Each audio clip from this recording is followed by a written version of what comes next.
Hello everyone, welcome back to another episode of r/MaliciousCompliance. In today's episode, one of my personal favorite stories. Get your priorities straight. Buy a Mercedes instead? Okay. Vehicle owner knows how to do it better. Before we get started, make sure to subscribe so you will never miss a video. So let's get started. One of my personal favorite stories. This happened a few years ago. To set the scene, I was working at Target and Starbucks and was going to school full time. I would work Friday, Sat from 6 to 2:30 at Target, and then 3:30-11 at Starbucks. Tuesday I had class and worked Starbucks. Thursday I had a full day of classes. And then Sunday, I worked at Target. I also don't drive. So I would be walking to and from both jobs and school. That means that my 6 a.m. to 11 p.m. days actually started at 5 a.m. and ended at 11:30. So Friday, Sat were 18-plus-hour days. All on my feet. Needless to say, I was tired. And I'm a hard worker, so I never slouched in my job, and usually worked harder than those around me. I accept that I'll usually be working harder than others. I don't usually mind, because it's who I am. Now, mostly it was fine. Except the back-to-back 18-hour days on Friday, Saturday. Man, did that one hurt every week. And then at Starbucks, it started being the same closing shift. We'll call him Doofus, and closer, we'll call her Coke, because you guessed it, she was on Coke. Well, all the drugs, but the Coke made her hard to work with.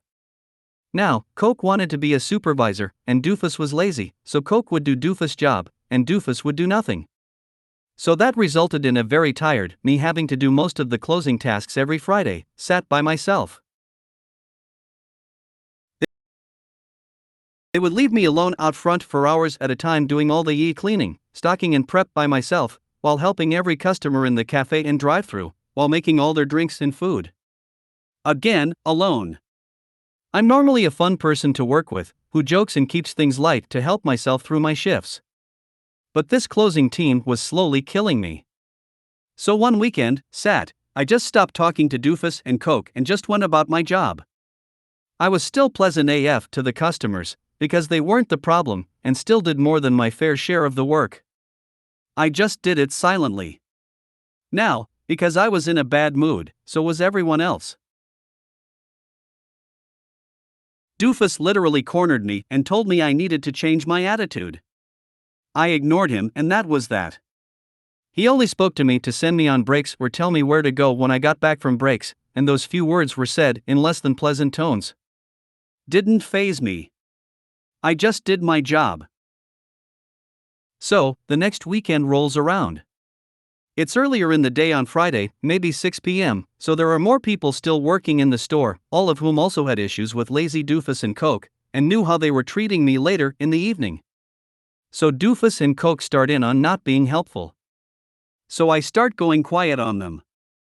Not rude, not disrespectful, not spiteful, just quiet. So Doofus again pulls me aside and says, and I quote, "I'm going to need you to chip her up, or I'm going to send you home." Ooh boy. I said okay. In the flattest tone I could muster, walked into the back, grabbed my things and clocked out, and then walked out of the store.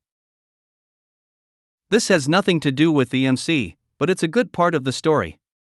LOL, the Subway next door to me had their cameras down, so they had been hooking me up lately with free subs, so I stopped and got my mom and myself free sandwiches, and the wing place would give me free fries, so I picked up some fries and then headed home to get to hang out with my mom, who I barely saw anymore because of my schedule. We watched a movie and I got to bed early. It was great. So one of my homie coworkers who was still working texted me about how badly Doofus was freaking out. And how he was contacting my store manager about me walking out. But how proud he was of me for actually walking out, even though I just made his job harder by leaving them short-staffed. The aftermath. Next day I was heading out to work at Target, and I stopped at my Starbucks to get coffee on my way, as I always did. So I walk through the door and see my store manager coming out of the back room. He walks straight into the lobby towards me. Walks directly up to me. And gives me a hug and asks if I'm okay. He said, "I know you wouldn't have walked out unless it was really bad." Ahaha, WTF? I loved that man. I guess Doofus had been texting him freaking out, and my SM told him you can't threaten to send someone home and not expect them to leave. And basically told him he needs to deal with his repercussions. LOL, it was such a good feeling knowing my manager had my back. I would have gone to the ends of the earth for that man. And Doofus never threatened me with anything ever again. And even tiptoed around me for a while after that, made sure Coke was working on her job, and made sure I wasn't working too much harder than everyone else. Get your priorities straight. After my husband I first bought a house, we got 2 adorable kittens whom we doted on like children. When they were about a year old, we got the devastating news that one had a terminal illness. We were distraught. I have only witnessed my husband cry twice in the decades we've been together, and this one of those times. As for me, I cried so much that my eyes wouldn't even open properly.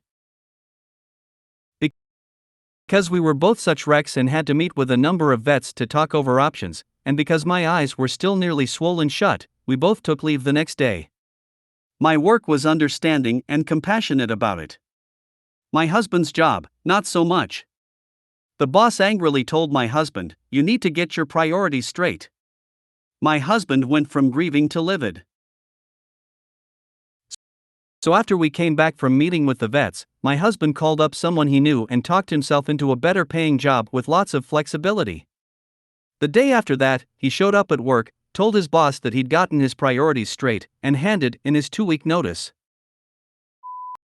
Buy a Mercedes instead? Okay. I'm from Belgium, Europe.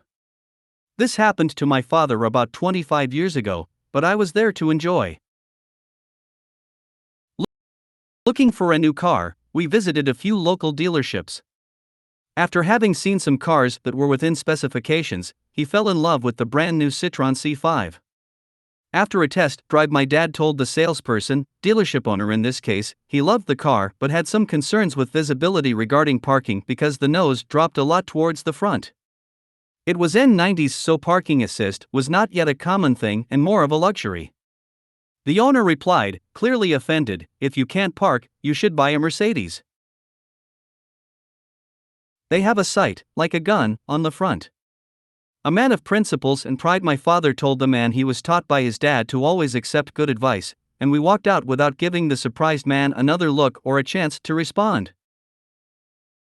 Since the car he was driving at the time was still running smoothly, he took his time continuing his search. By pure luck, 2 weeks or so later he runs into an old friend who tells him he had bought a Mercedes C-Class some months prior but didn't like it as much, the car being a bit too big for him. After some back and forth, they agreed on a price my dad couldn't refuse, especially since this had always been one of his dream cars. About 1 week later the transfer of ownership was complete, and the car had new tags and insurance. The very next morning, we drove to the Citroën dealership, asking the rep on duty to speak to the manager personally. We waited patiently until the man came out of his office. He seemed to remember us, as he gave us his biggest and somewhat arrogant smile. Just to be sure though, my dad reminded him he had been there not long before to buy the C5, but that the kind and honest man had told him to buy a Mercedes instead. Still full of himself, he informed us he remembered and started moving towards the nearest sales office, inviting my dad to discuss price. My dad told him this was not necessary since he had wisely accepted the man's advice and pointed outside to the sparkling Mercedes, parked conveniently right in front of the big windows. For the second, and last, time the man was left speechless as we casually walked outside and drove off. Hope you liked it. There are some more stories like this, winky face. Vehicle owner knows how to do it better. I was a tow truck driver, and when I arrived to tow a Toyota FJ Cruiser that was in the ditch, the woman insisted that it couldn't be towed with my equipment. I argued that my wheel lift truck was perfectly suited to it and that a flatbed would take an hour to get it out of the ditch. Oh, I know cars. I worked at a dealership and it will damage the transmission if you tow it with that. I was about to leave for another job, so I was giving very few F***Ks at this point. I may have sarcastically said, "Oh, I didn't know you were a professional tow truck driver," in the rudest tone I could muster that morning. She looked confused and then angry. She then explained that her brother told her not to let anything but a flatbed tow it. Okay, that explains a lot. I told her that I would call dispatch and have them send a flatbed, but being Sunday, it would take a while. I could have had her out in 10 minutes and at the shop in 30 minutes. Another driver called me a few hours later and asked if I was the first one there. He said it took him over an hour to get there and another 45 minutes just to get her out of the ditch. He made the remark that a wheel lift would have been perfect for this, and she said that one was already there and she had asked for a flatbed instead. He laughed. On the phone, he said she was pretty upset. Nobody ever said anything to me about being rude to the customer. I guess she didn't report me. If you made it to the end of the video, thanks for watching. Don't forget to like, subscribe and share, and we will see you in the next video.